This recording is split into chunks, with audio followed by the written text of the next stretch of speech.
Celebration ನೋಡ್ತಾ ಇದ್ರೆ ಇದು ಅಂದರೆ ಯೂಶಲಿ ಸೆಲೆಬ್ರೇಟ್ ಮಾಡ್ತಾರೆ, ಬಟ್ ಸ್ಪೆಷಲಿ ಈ ಸತಿ ದರ್ಶನ್ ಸೆಲೆಬ್ರಿಟೀಸು ಈ ಸಿನಿಮಾನ ಬೇರೆ ಲೆವೆಲ್ಗೆ ಎತ್ಕೊಂಡು ಹೋಗ್ತಾ ಇದ್ದಾರೆ. ತುಂಬ ಖುಷಿ ಆಗುತ್ತೆ ನೋಡ್ತಾ ಇದ್ರೆ ಅದೆಲ್ಲ. ನಾನು ಸೋಷಿಯಲ್ ಮೀಡಿಯಾ ಓಪನ್ ಮಾಡಿದಾಗೆಲ್ಲ ಬರೀ ಅದರದೇ ವೀಡಿಯೋಸ್ ನೋಡ್ತಾ ಇದ್ದೀನಿ ನಾನು. ಇನ್ನು ಬೇರೆ ಏನು ನಡೀತಾ ಇಲ್ಲ ಪ್ರಪಂಚದಲ್ಲಿ ಅನ್ಸಕ್ಕೆ ಸ್ಟಾರ್ಟ್ ಆಗ್ಬಿಟ್ಟಿದೆ. ನಿಮ್ಗೆ ಏನು ಅನಿಸ್ತು? ರಿಪೋರ್ಟ್ ಏನು ಬಂತು ಸರ್? ತುಂಬ ಚೆನ್ನಾಗಿದೆ ಅಂತ ಹೇಳಿದ್ರು, ತುಂಬ ಖುಷಿ ಪಡ್ತಾ ಇದ್ದಾರೆ, ಎಂಜಾಯ್ ಮಾಡ್ತಾರೆ. ಅವ್ರಿಗೆ ಎರಡು ಕ್ಯಾರೆಕ್ಟ್ರೂ ಸಪ್ರೇಷನ್ ತುಂಬ ಚೆನ್ನಾಗಿ ಆ್ಯಕ್ಟ್ ಮಾಡಿದ್ದಾರೆ ದರ್ಶನ್ ಅಂತಿದ್ರು. ಆ್ಯಂಡ್ ಕಾಮಿಡಿ ಎಂಜಾಯ್ ಮಾಡ್ತಿದ್ದಾರೆ. ಸೊ ಈಗ ನಾನು ನೋಡ್ಬಿಟ್ಟು ಡಿಸೈಡ್ ಮಾಡ್ಬೇಕು ಏನು ಅವ್ರು ಹೇಳ್ತಾರೆ ನಿಜಾನ ಸುಳ್ಳ ಅಂತ.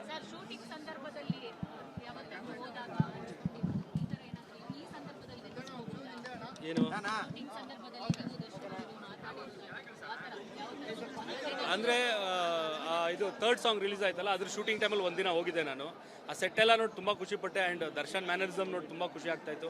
ಆ್ಯಂಡ್ ಎವ್ರಿ ಸಿನಿಮಾ ಬೇರೆ ಬೇರೆ ಥರ ಕಾಣ್ತಾನೆ ದರ್ಶನ್. ಪ್ರೀವಿಯಸ್ ಸಿನಿಮಾಲಿದ್ದಾಗ ಇದರಲ್ಲಿದ್ದಾಗ ಇನ್ನೊಂದರಲ್ಲಿ ಇರಲ್ಲ. ಹಂಗೆ ಅಂದರೆ ಅವ್ನು ತಗೊಳ್ಳೋ ಕ್ಯಾರೆಕ್ಟರ್ಗಳೇ ಹಂಗಿರುತ್ತೆ, ಅವನ್ನ ಡೈರೆಕ್ಟರ್ಗಳು ನೋಡೋ ರೀತಿಲಿ ಹಂಗಿರುತ್ತೆ, ಬೇರೆ ಥರನೇ ಮಾಡಿಸ್ಬೇಕು ಅಂತ ಮಾಡಿಸ್ತಾರೆ. ಸೊ ಅದು ಕಾಣ್ತಾ ಇರುತ್ತೆ. ದರ್ಶನ್ ಸರ್ ಯಾವಾಗಲೂ ರೈತರ ಪರವಾಗಿ ಜಾಸ್ತಿ ಮೂವೀಸ್ ಮಾಡ್ತಾರೆ, ಇದರಲ್ಲೂ ಕೂಡ ಮೆಸೇಜ್ ಇದೆಯಾ ಸರ್? ಅದ್ರ ಜೊತೆಗೆ ರಾಜಕೀಯ ಕಿತ್ತಾಟದ ಬಗ್ಗೆ ಒಂದು ಒಳ್ಳೆ ಮೆಸೇಜ್ ಇದೆ ಅಂತ ಕೇಳ್ಪಟ್ಟು, ಸೊ ಏನ್ ಮೆಸೇಜ್ ಇರ್ಬೋದು? ಬಿಕಾಸ್ ಇವಾಗ ನಿಮ್ಗೆ ಗೊತ್ತಿರ್ಬೋದು, ಸಿಎಂ ಕುರ್ಚಿ ಕಿತ್ತಾಟ ಅನ್ನೋದು ಹಾದಿ ಬೀದಿ ಜಗಳ ಆಗೋಗ್ಬಿಟ್ಟಿದೆ, ನಾನ್ ಸಿಎಂ ಅಂತ. ಸೊ ಏನ್ ಮೆಸೇಜ್ ಕೊಟ್ಟಿದ್ದಾರೆ ಸರ್ಕಾರಕ್ಕೆ ಅಂತ ಹೇಳ್ಬೋದು? ನಾನು ನೋಡೇ ಇಲ್ಲ ಸಿನಿಮಾನ, ಮೆಸೇಜ್ ಏನು ಕೊಡಿದೆ ಅಂತ ತಿಳಿಯೋಕ್ಕೆ. ಇವಾಗ ನೋಡೋಕೆ ಹೋಗ್ತಾ ಇದ್ದೀನಿ, ನೋಡಾದ್ಮೇಲೆ ಬನ್ನಿ ಅವಾಗ ಆನ್ಸರ್ ಮಾಡ್ತೀನಿ ಇದಕ್ಕೆ. ಸರ್, ನವಗ್ರಹದಲ್ಲಿ ಒಂದು ನೆಗೆಟಿವ್ ಶೇಡಲ್ಲೂ ಒಬ್ಬ ಹೀರೋನ ಈ ಥರ ತೋರಿಸ್ಬೋದು ಅಂತ ತೋರಿಸಿದೆ. ಸೊ ಇಲ್ಲೂ ಕೂಡ ಎರಡು ಕ್ಯಾರೆಕ್ಟ್ರು. ಸೊ ಆ ಫ್ಯಾನ್ಸ್ಗಳಿಗೆ ಒಂದು ಬೇರೆ ಲೆವೆಲ್ ಎಂಟರ್ಟೈನ್ಮೆಂಟ್ ಅಂತ ಹೇಳ್ತಿದ್ದಾರೆ. ಅಂದರೆ ಯೂಶಲಿ ಏನಾಗುತ್ತೆ, ಒಬ್ಬ ಆ್ಯಕ್ಟ್ರಿಗೆ ಪಾಸಿಟಿವ್ ಕ್ಯಾರೆಕ್ಟ್ರಲ್ಲಿ ತುಂಬ ವೇರಿಯೇಷನ್ ತೋರ್ಸೋಕ್ಕಾಗಲ್ಲ, ನೆಗೆಟಿವ್ ಕ್ಯಾರೆಕ್ಟ್ರಲ್ಲೇ ತೋರ್ಸೋಕೆ ಇಷ್ಟ. ಆ್ಯಂಡ್ ದರ್ಶನ್ ಅವ್ರು ತುಂಬ ಇಷ್ಟ ಇರೋದೇ ಅವ್ರಿಗೆ ನೆಗೆಟಿವ್ ಕ್ಯಾರೆಕ್ಟರ್ ಪ್ಲೇ ಮಾಡಬೇಕಂತ. ನವಗ್ರಹ ಮಾಡಿದಾಗಲೂ ಅಷ್ಟೇ, ಆ್ಯಕ್ಚುಲಿ ನಾನು ದರ್ಶನ್ಗೆ ಜಗ್ಗು ಕ್ಯಾರೆಕ್ಟರ್ ಪ್ಲ್ಯಾನ್ ಮಾಡಿರಲಿಲ್ಲ, ಪೊಲೀಸ್ ಆಫೀಸರ್ ಕ್ಯಾರೆಕ್ಟರ್ ಪ್ಲ್ಯಾನ್ ಮಾಡಿದೆ. ಬಟ್ ಕತೆ ಕೇಳಿದ ಮೇಲಿಂದ ಆ್ಯಂಡ್ ವಿನೋದ್ ಪ್ರಭಾಕರ್ನ ಆ್ಯಕ್ಚುಲಿ ಜಗ್ಗು ಕ್ಯಾರೆಕ್ಟರ್ ಅಂದ್ಕೊಂಡಿದ್ದು. ಬಟ್ ಕತೆ ಕೇಳಿದ್ಮೇಲೆ ವಿನೋದ್ ಪ್ರಭಾಕರ್ಗೆ ಭಯ ಆಗೋಯ್ತು, ನೆಗೆಟಿವಾ ಅಂತ ಹೇಳಿದ್ರು. ಬಟ್ ಅಲ್ಲೇ ದರ್ಶನ್ ಕೂತಿದ್ದು ನಾನು ಮಾಡ್ತೀನಿ ಅಂತ, ಹಂಗೆ ಆ ಸಿನಿಮಾಲ್ ಮಾಡಿದ್ದು. ಆ್ಯಂಡ್ ಗೊತ್ತಿತ್ತು ಅವ್ನು ಅಲ್ಲ ಕ್ಯಾರಿ ಎಲ್ಲ ತುಂಬ ಚೆನ್ನಾಗಿ ಆ್ಯಕ್ಟ್ ಮಾಡ್ತಾನೆ ಅನ್ನೋದು ಗೊತ್ತಿತ್ತು. ಅವ್ನ ಲೈಫ್ನೇ ಡೆಡಿಕೇಟ್ ಮಾಡಿರೋದು ಆ್ಯಕ್ಟಿಂಗೆ. ಸೊ ತುಂಬ ಚೆನ್ನಾಗಿ ಮಾಡ್ತಾನೆ. ನಿಮಗೆ ಬಂದಿರೋ ಮಾಹಿತಿ ಪ್ರಕಾರ ಡೆವಿಲ್ ಧನುಷ್ ಯಾವ ಪಾತ್ರ ಅಭಿಮಾನಿಗಳನ್ನ ಹೆಚ್ಚು ಎಂಟರ್ಟೈನ್ಮೆಂಟ್ ಮಾಡಿದೆ ಅಂತ? ಸರ್, ಎರಡನ್ನೂ ಎಂಜಾಯ್ ಮಾಡ್ತಾರೆ ಸರ್. ಈಗ ಈ ಕ್ಯಾರೆಕ್ಟ್ರಲ್ಲಿ ನೋಡಿದಾಗ ಬಟ್ ನನಗೆ ಬಂದಿದ್ದೇನು ಅಂದರೆ, ಎರಡು ಬೇರೆ ದರ್ಶನ್ ಆ್ಯಕ್ಟ್ ಮಾಡಿದ್ದಾರೆ ಅಂತ ಅನಿಸ್ತಾ ಇತ್ತು. ಒಂದೇ ದರ್ಶನ್ ಎರಡು ಮಾಡಿದ್ದಾರೆ ಅಂತ ಅನಿಸ್ತಾ ಇರಲಿಲ್ಲ ಅಂದರು. ಸೊ ಅದನ್ನು ನಾನು ನೋಡಬೇಕು, ನಾನು ತುಂಬ ಎಕ್ಸೈಟ್ ಆಗಿದ್ದೀನಿ ಅದನ್ನ ಹೆಂಗೆ ಪರ್ಫಾರ್ಮ್ ಮಾಡಿದ್ದಾರೆ ನೋಡೋಕ್ಕೋಸ್ಕರ. ಸರ್, ಸಾರಥಿ ಸಂದರ್ಭದಲ್ಲಿ ಇದೇ ಸಿಚುವೇಶನ್ ಅನ್ನು ನೀವು ಎದುರಿಸಿದ್ರಿ, ಈಗ ಮತ್ತೆ ಅಂತಹ ಒಂದು ಪರಿಸ್ಥಿತಿಯನ್ನು ಎದುರಿಸಿದ್ದೀರಾ. ಸೊ ನಿಮಗೆ ಈ ಒಂದು ಫೀಲ್ ಸರ್ ಹೆಂಗೆ ಕೊಡುತ್ತೆ? ಇದ್ದಿದ್ರೆ ಅವ್ರು ಏನಾದರೂ ನಿಮ್ಮ ಹತ್ರ ಶೇರ್ ಮಾಡ್ತಾ ಇದ್ರು, ಬಟ್ ಈ ಸಿಚುವೇಶನ್ ಅನ್ನು ಯಾವ ಥರ ಹ್ಯಾಂಡಲ್ ಮಾಡ್ತಾ ಇದ್ದಾರೆ? ಅವತ್ತಿನ ಡೈರೆಕ್ಟರ್ ಹೆಂಗೆ ಅಂದರೆ, ಈಗ ಫಸ್ಟ್ ಟೈಮ್ ಆ ಥರ ಆದಾಗ ತುಂಬ ಭಯ ಇರುತ್ತೆ ಏನಾಗುತ್ತೆ ಅಂತ. ಸೊ ಅದ್ರಲ್ಲಿ ಪ್ರೂವ್ ಮಾಡಿಬಿಟ್ರು ಅವ್ರು ದರ್ಶನ್ ಸೆಲೆಬ್ರಿಟೀಸು, ನಾವು ಹೆಂಗಿದ್ದೀವಿ ನಿಮ್ಮ ಜೊತೆಲಿ ಅಂತ. ಸೊ ಅಷ್ಟೇನು ಭಯ ಆಗಲ್ಲ ಈಗ. ಆ ಸಂದರ್ಭದಲ್ಲಿ ಸಿನಿಮಾ ಬಗ್ಗೆ ಏನಾದರೂ ಮಾತಾಡಿದ್ರಾ? ರಿಲೀಸ್ಗಿಂತ ಮುಂಚೆ ಏನಾದರೂ ಭೇಟಿ ಏನಿಲ್ಲ, ಅವ್ನು ಕಾನ್ಫಿಡೆಂಟ್ ಆಗಿದ್ದ. ಅಂದರೆ 2 ವೀಕ್ಸ್ ಬ್ಯಾಕ್ ನಾನು ಮೀಟ್ ಮಾಡಿದೆ ಫ್ರೈಡೇ. ಅವಾಗ ಅವ್ನು ತುಂಬ ಕಾನ್ಫಿಡೆಂಟ್ ಆಗಿದ್ದ. ಇಲ್ಲ ಬಿಡೋ, ನಾನು ಸೆಲೆಬ್ರಿಟೀಸ್ ಇರ್ತಾರೆ ನೋಡ್ಕೋತಾರೆ ಅಂತ ಆ ಕಾನ್ಫಿಡೆನ್ಸಲ್ಲಿದ್ದಾನೆ. ಅವನು ಎಲ್ಲೂ ಕುಗ್ಗೋಗಿಲ್ಲ. ಸುಮ್ಮನೆ ಅದೆಲ್ಲ ಯಾವುದಾದ್ರು ಮೀಡಿಯಲ್ಲಿ ಬರ್ತಾ ಇದೆಯೋ ಗೊತ್ತಿಲ್ಲ, ತುಂಬ ಕುಗ್ಗೋಗಿದ್ದಾನೆ, ಹಂಗೇಗಿದೆ. ಅವ್ನು ತುಂಬ ಕಾನ್ಫಿಡೆಂಟ್ ಪರ್ಸನ್ನು, ಅವ್ನು ತುಂಬ ಕಾನ್ಫಿಡೆಂಟ್ ಆಗಿದ್ದಾನೆ. ಏನು ಕಾನ್ಫಿಡೆನ್ಸ್ ಅಂದರೆ, ಅವ್ನು ಸೆಲೆಬ್ರಿಟೀಸ್ ಇದ್ದಾರೆ ಅವನಿಂದ, ದೊಡ್ಡ ದಂಡೆ ಇದೆ ಅಲ್ಲಿ. ದುಬೈ ರೀಚ್ ಬಗ್ಗೆ ಏನಾದರೂ ಹೇಳ್ತೀರಾ ಸರ್? ಒಂದು 22 ಬೇರೆ ಬೇರೆ ದೇಶಗಳು ಸ್ಕ್ರೀನ್ಗಳಲ್ಲಿ ಹಾಕಿದ್ದಾರೆ ದುಬೈ, ಏನಾದರೂ ಹೇಳ್ತೀರಾ? ಗೊತ್ತಿಲ್ಲ ನಂಗೆ, ನೀವು ಹೇಳಿದ್ಮೇಲೆ ನನಗೆ ಗೊತ್ತಾಗ್ತಿರೋದು. ಪ್ರಕಾಶ್ ಅವ್ರ ಹತ್ರ ಇದ್ರ ಬಗ್ಗೆ ನಾನು ಮಾತಾಡಿಲ್ಲ. ಇವತ್ತು ಈವ್ನಿಂಗ್ ಸಿಗ್ತಾ ಇದ್ದಾರೆ, ಅವಾಗೆಲ್ಲ ಫುಲ್ ಡೀಟೇಲ್ ತಿಳ್ಕೊತೀನಿ, ಆಮೇಲಿಂದ ಬೇಕಾದ್ರೆ ಅದ್ರ ಬಗ್ಗೆ ಎಲ್ಲ ಆನ್ಸರ್ ಮಾಡ್ಬೋದು. ದರ್ಶನ್ ಅವ್ರ ಪರವಾಗಿ ಡೆವಿಲ್ ಸಿನಿಮಾನ ನೋಡ್ತಿರುವಂಥವ್ರ ಅಭಿಮಾನಿಗಳಿಗೆ ಏನು ಹೇಳ್ತೀರಾ ಸರ್? ಏನಿಲ್ಲ, ಈಗ 2 ಕೈ ನೆತ್ತಿ ಕೈ ಮುಗಿಬೇಕು ಅಷ್ಟೇ ಅವ್ರು ಮಾಡ್ತಿರೋ ಈ ಸಪೋರ್ಟ್ಗೆ. ಆ್ಯಂಡ್ ತುಂಬ ಥ್ಯಾಂಕ್ಸ್. ಆ್ಯಂಡ್ ನೀವೆಲ್ಲ ಹೇಳಿದ್ರಿ ನಾವು ಕ್ಯಾರಿ ಮಾಡ್ತೀವಿ ಸಿನಿಮಾನ ಅಂತ, ಮಾಡ್ತಾ ಇದ್ದೀರಾ. ತುಂಬ ಖುಷಿ ಆಗ್ತಾ ಇದೆ ನಿಮ್ಮ ಸಪೋರ್ಟ್ ನೋಡ್ತಾ. ಸರ್, ಈಗ ನಿಮ್ಮ ಆಬ್ಸೆನ್ಸಲ್ಲಿ ಅಂದರೆ ದರ್ಶನ್ ಅವರ ಆಬ್ಸೆನ್ಸಲ್ಲಿ ನೀವೆಲ್ಲ ಕಡೆ ಹೋಗ್ತಾ ಇದ್ದೀರಾ, ಇಲ್ಲಿ ಬಂದಿದ್ದೀರಾ, ನೆಕ್ಸ್ಟ್ ಯಾವೆಲ್ಲ ಥಿಯೇಟರ್ಗೆ ಹೋಗ್ತಾ ಇದ್ದೀರಿ ಅಂತ ಫ್ಯಾನ್ಸ್ಗಳು ಒಂದು ಚೆನ್ನಾಗಿ ಕಾಣ್ತಾ ಇದ್ದಾರೆ. ಸೊ ಅವರಿಗೆ ಹೇಳಿ. ಇಲ್ಲ, ಅದೇ ನಾನು ಹೇಳಿದ್ನಲ್ಲ, ದರ್ಶನ್ ಫ್ಯಾಮಿಲಿನೂ ಬೇಕಾಗಿಲ್ಲ ಈ ಸಿನಿಮಾನ ಪ್ರಮೋಟ್ ಮಾಡೋಕ್ಕೆ. ಅವ್ರು ಸೆಲೆಬ್ರಿಟೀಸ್ ಮಾಡ್ತಿದ್ದಾರೆ. ಸೊ ಸಿನಿಮಾ ನೋಡಬೇಕು ಅಂತಲೇ ಬಂದಿರೋದು ನಾನು. ಏನು ಈ ಸಿನಿಮಾ ಪ್ರಮೋಷನ್ಗೋಸ್ಕರ ಅಂತೆಲ್ಲ ಏನು ಬಂದಿಲ್ಲ. ಸಿನಿಮಾ ನೋಡೋಣ, ಫ್ಯಾನ್ಸ್ ಜೊತೆಲಿ ಎಂಜಾಯ್ ಮಾಡೋಣ. ತುಂಬ ವರ್ಷ ಆಗಿತ್ತು ನಾನು ದರ್ಶನ್ ಸೆಲೆಬ್ರಿಟೀಸ್ ಜೊತೆಲಿ ಕೂತ್ಕೊಂಡು ಸಿನಿಮಾ ನೋಡಿ, ಅದಕ್ಕೋಸ್ಕರ ಬಂದಿರೋದು. Thank you. ಸೆಲೆಬ್ರೇಷನ್ ನೋಡ್ತಾ ಇದ್ರೆ ಇದು ಅಂದರೆ ಯೂಶಲಿ ಸೆಲೆಬ್ರೇಟ್ ಮಾಡ್ತಾರೆ, ಬಟ್ ಸ್ಪೆಷಲಿ ಈ ಸತಿ ದರ್ಶನ್ ಸೆಲೆಬ್ರಿಟೀಸು ಈ ಸಿನಿಮಾನ ಬೇರೆ ಲೆವೆಲ್ಗೆ ಎತ್ಕೊಂಡು ಹೋಗ್ತಾ ಇದ್ದಾರೆ. ತುಂಬ ಖುಷಿ ಆಗುತ್ತೆ ನೋಡ್ತಾ ಇದ್ರೆ ಅದೆಲ್ಲ. ನಾನು ಸೋಷಿಯಲ್ ಮೀಡಿಯಾ ಓಪನ್ ಮಾಡಿದಾಗೆಲ್ಲ ಬರೀ ಅದರದೇ ವೀಡಿಯೋಸ್ ನೋಡ್ತಾ ಇದ್ದೀನಿ ನಾನು. ಇನ್ನು ಬೇರೆ ಏನು ನಡೀತಾ ಇಲ್ಲ ಪ್ರಪಂಚದಲ್ಲಿ ಅನ್ಸಕ್ಕೆ ಸ್ಟಾರ್ಟ್ ಆಗ್ಬಿಟ್ಟಿದೆ. ನಿಮ್ಗೆ ಏನು ಅನಿಸ್ತು? ರಿಪೋರ್ಟ್ ಏನು ಬಂತು ಸರ್? ತುಂಬ ಚೆನ್ನಾಗಿದೆ ಅಂತ ಹೇಳಿದ್ರು. ತುಂಬ ಖುಷಿ ಪಡ್ತಾ ಇದ್ದಾರೆ, ಎಂಜಾಯ್ ಮಾಡ್ತಾರೆ. ಅವ್ರಿಗೆ 2 ಕ್ಯಾರೆಕ್ಟ್ರೂ ಸಪ್ರೇಷನ್ ತುಂಬ ಚೆನ್ನಾಗಿ ಆ್ಯಕ್ಟ್ ಮಾಡಿದ್ದಾರೆ ದರ್ಶನ್ ಅಂತಿದ್ರು. ಆ್ಯಂಡ್ ಕಾಮಿಡಿ ಎಂಜಾಯ್ ಮಾಡ್ತಿದ್ದಾರೆ.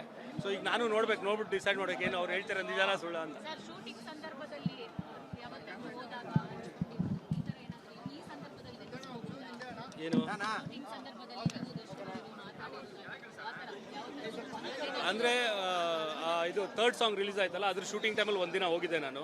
ಆ ಸೆಟ್ ಎಲ್ಲ ನೋಡಿ ತುಂಬ ಖುಷಿಪಟ್ಟೆ. ಆ್ಯಂಡ್ ದರ್ಶನ್ ಮ್ಯಾನರಿಸಮ್ ನೋಡಿ ತುಂಬ ಖುಷಿ ಆಗ್ತಾಯಿತ್ತು. ಆ್ಯಂಡ್ ಎವ್ರಿ ಸಿನಿಮಾ ಬೇರೆ ಬೇರೆ ಥರ ಕಾಣ್ತಾನೆ ದರ್ಶನ್. ಪ್ರೀವಿಯಸ್ ಸಿನಿಮಾಲಿದ್ದಾಗ ಇದರಲ್ಲಿದ್ದಾಗ ಇನ್ನೊಂದರಲ್ಲಿ ಇರಲ್ಲ. ಹಂಗೆ ಅಂದರೆ ಅವ್ನು ತಗೊಳ್ಳೋ ಕ್ಯಾರೆಕ್ಟರ್ಗಳೇ ಹಂಗಿರುತ್ತೆ, ಅವನ್ನ ಡೈರೆಕ್ಟರ್ಗಳು ನೋಡೋ ರೀತಿಲಿ ಹಂಗಿರುತ್ತೆ, ಬೇರೆ ಥರನೇ ಮಾಡಿಸ್ಬೇಕು ಅಂತ ಮಾಡಿಸ್ತಾರೆ. ಸೊ ಅದು ಕಾಣ್ತಾ ಇರುತ್ತೆ. ದಿನಕರ್ ಸರ್, ದರ್ಶನ್ ಸರ್ ಯಾವಾಗಲೂ ರೈತರ ಪರವಾಗಿ ಜಾಸ್ತಿ ಮೂವೀಸ್ ಮಾಡ್ತಾರೆ. ಇದರಲ್ಲೂ ಕೂಡ ಮೆಸೇಜ್ ಇದೆಯಂತೆ. ಅದ್ರ ಜೊತೆಗೆ ರಾಜಕೀಯ ಕಿತ್ತಾಟದ ಬಗ್ಗೆ ಒಂದು ಒಳ್ಳೆ ಮೆಸೇಜ್ ಇದೆ ಅಂತ ಕೇಳ್ಪಟ್ಟೆ. ಸೊ ಏನ್ ಮೆಸೇಜ್ ಇರ್ಬೋದು? ಬಿಕಾಸ್ ಇವಾಗ ನಿಮ್ಗೆ ಗೊತ್ತಿರ್ಬೋದು, ಸಿಎಂ ಕುರ್ಚಿ ಕಿತ್ತಾಟ ಅನ್ನೋದು ಹಾದಿ ಬೀದಿ ಜಗಳ ಆಗೋಗ್ಬಿಟ್ಟಿದೆ. ನಾನ್ ಸಿಎಂ ಅಂತ. ಸೊ ಏನ್ ಮೆಸೇಜ್ ಕೊಟ್ಟಿದ್ದಾರೆ ಸರ್ಕಾರಕ್ಕೆ ಅಂತ ಹೇಳ್ಬೋದು. ನಾನು ನೋಡೇ ಇಲ್ಲ ಸಿನಿಮಾನ, ಮೆಸೇಜ್ ಏನು ಕೊಡಿದೆ ಅಂತ ತಿಳಿಯೋಕ್ಕೆ. ಇವಾಗ ನೋಡೋಕೆ ಹೋಗ್ತಾ ಇದ್ದೀನಿ.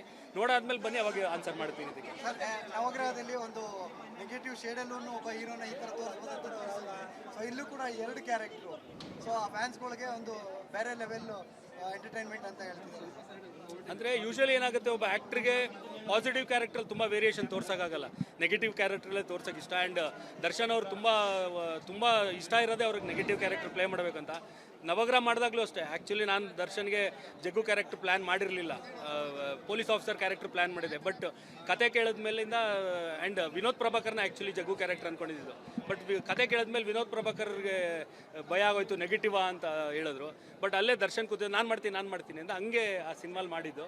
ಆ್ಯಂಡ್ ಗೊತ್ತಿತ್ತು ಅವ್ನು ಅಲ್ಲ ಕ್ಯಾರಿ ಎಲ್ಲ ತುಂಬ ಚೆನ್ನಾಗಿ ಆ್ಯಕ್ಟ್ ಮಾಡ್ತಾನೆ ಅನ್ನೋದು ಗೊತ್ತಿತ್ತು.